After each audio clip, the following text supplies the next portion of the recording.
Hello.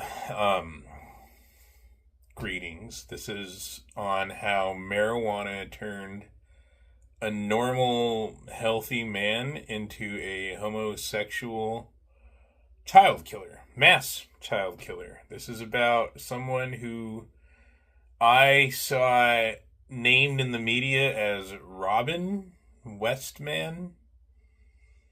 Apparently, Robin was not his name at birth, so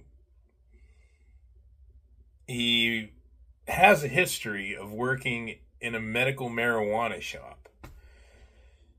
Clearly, the effects of marijuana were not medicinal for this man. It's actually a neuroscience dynamic on how this works because one of the manifestations of cannabis-induced psychosis is homosexuality. Right? There's a ton of data on how marijuana environmentally induces homosexuality. Now, despite this well documented dynamic that extends back centuries, you could find data from mental asylums in the 1800s in Europe about businessmen who went traveling and they smoked the Indian hemp or the hashish, and they had sex with other men, they had sex with donkeys, typical stoner stuff. This is a neurochemical thing. This is a neuroanatomy interacting with the endocrine system and very specific cortical and subcortical structures. For example, the striatum between the cortex. I just did a whole study on this, so the words are still a bit jumbled in the head because there's so many technical terms to learn. Essentially, because cannabinoids mimic reverse neurotransmitters that mimic GABA and glutamate, well, GABA and glutamate regulate dopamine and serotonin.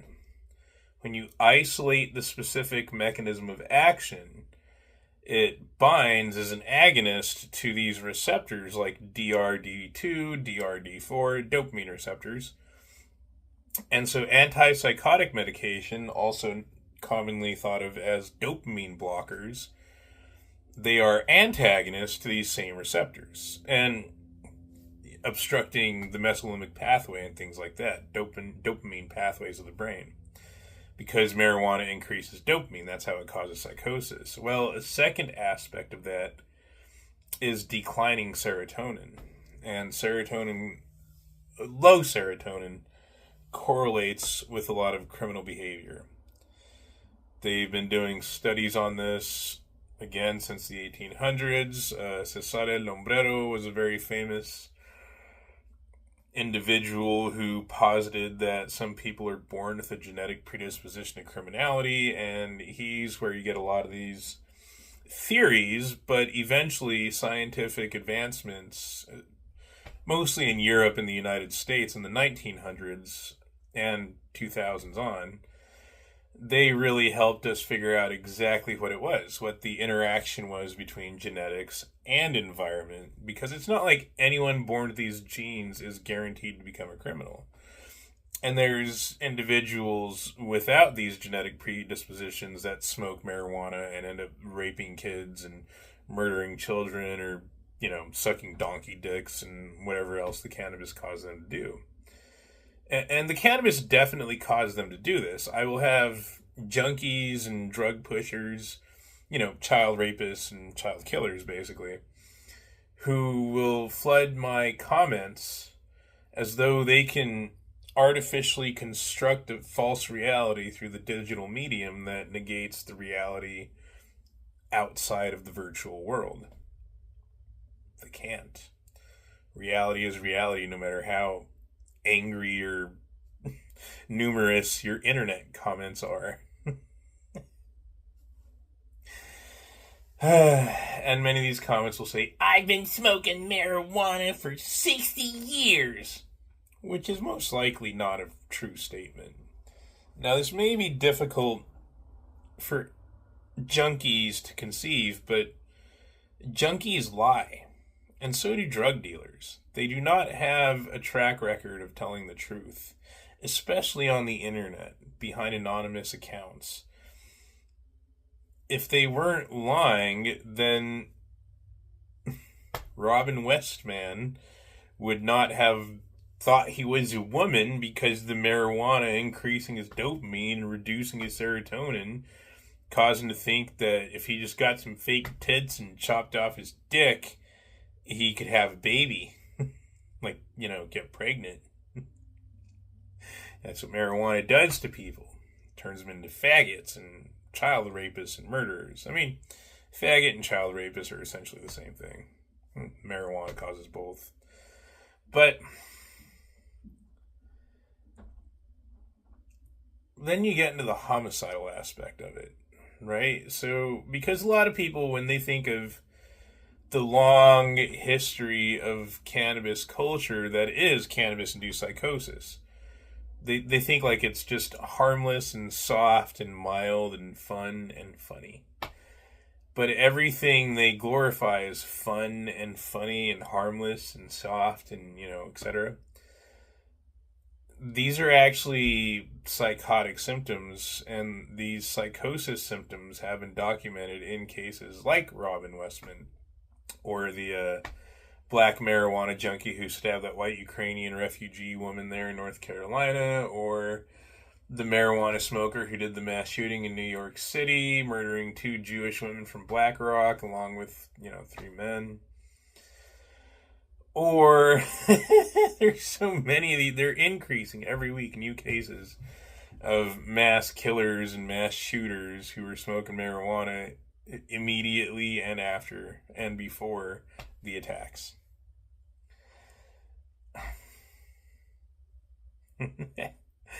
So in the quote-unquote harmless phase, this was just a man who smoked some weed and thought he was a woman because the weed made him gay and retarded. That could be considered non-violent psychosis. This is a perceptual distortion of reality. This is a delusion. I want to be specific about the difference between a hallucination and a delusion. I don't know if Robin Westman was experiencing hallucinations. Most likely he was, because that's the whole point of cannabis. That's what a big glorification is of smoking weed. You escape reality. It improves reality by altering your perception of it. You're hallucinating. You're seeing things that aren't there. You're perceiving things that aren't real. Your brain is projecting things onto reality, onto your perception, that don't exist outside of your head. If not, what's the point? You getting ripped off? You buying a placebo? Is your shit bunk? And so that quote-unquote harmless aspect of marijuana, it's clearly not harmless. It's the warning signs of future harms to come. When the weed junkie begins their struggle with addiction, it seems harmless at first.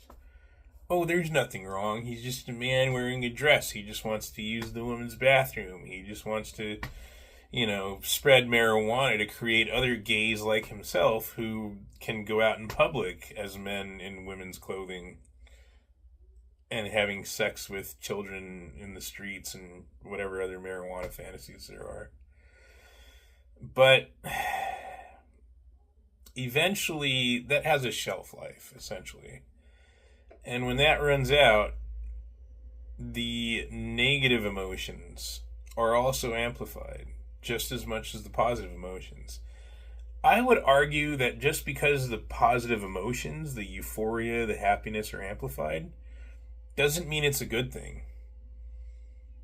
You could be driving impaired from, your junky marijuana addiction and get in a car accident and kill a bunch of kids and, wife and husband and even injure yourself, but you're happy.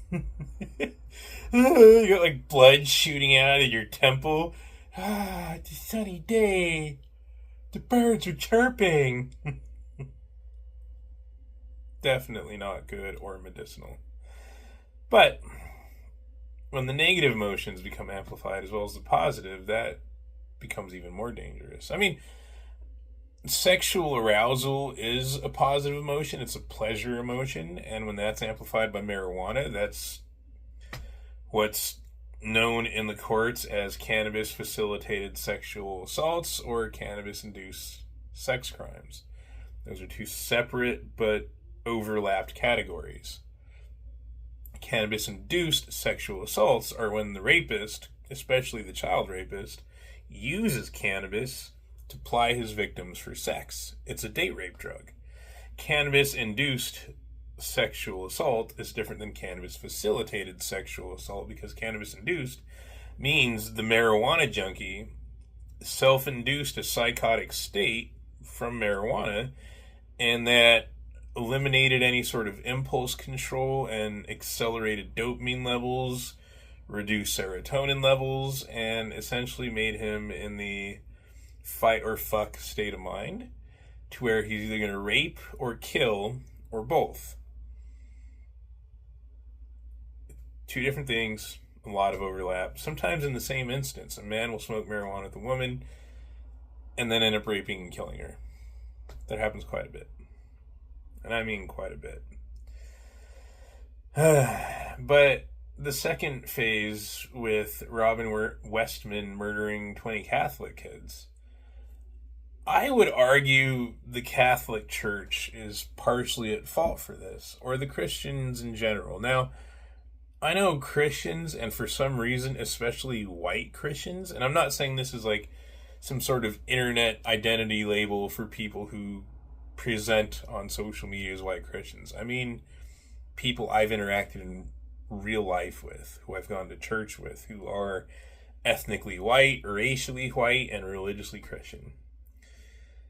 They will not hold themselves accountable for their failures. They will not say, well, this could have been prevented if I stopped the marijuana pushers from pushing marijuana, if I relied on action instead of prayer, and started killing my local weed dealers, or killing the local corrupt politicians who are slaves to the weed dealers, who are these, political prostitutes that are bought off by drug lords.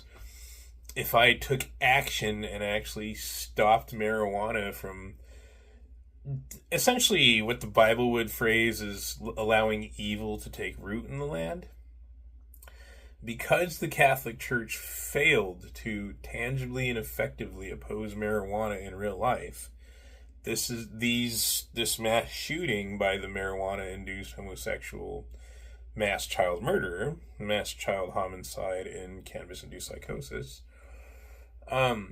These are the downstream consequences of the Catholic Church failing to oppose marijuana.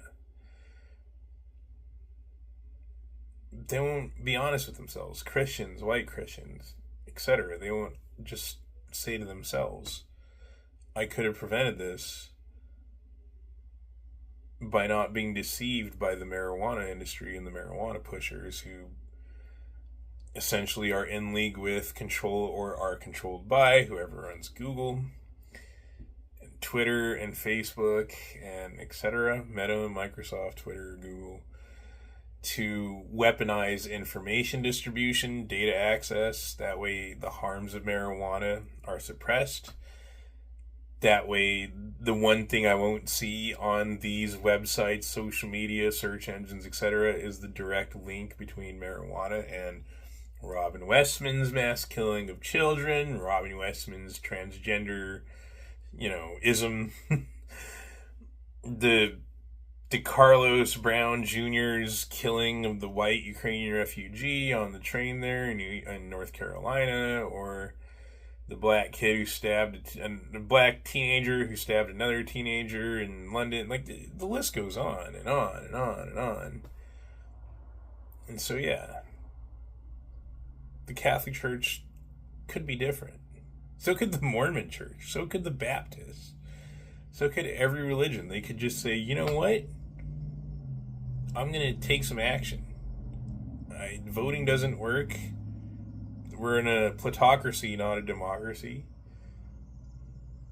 If I don't kill my local weed dealer, my kids are going to end up dead. And so is my line, etc. They'll never do it. And the same thing for the marijuana junkies. They're not going to self-restrain and self-regulate. Oh, well, I know I say it's not addictive, therefore I'd be fine with criminalization because I could just quit instead of going to prison. Maybe I should just quit because it's causing these deaths of children and other people. Never gonna happen.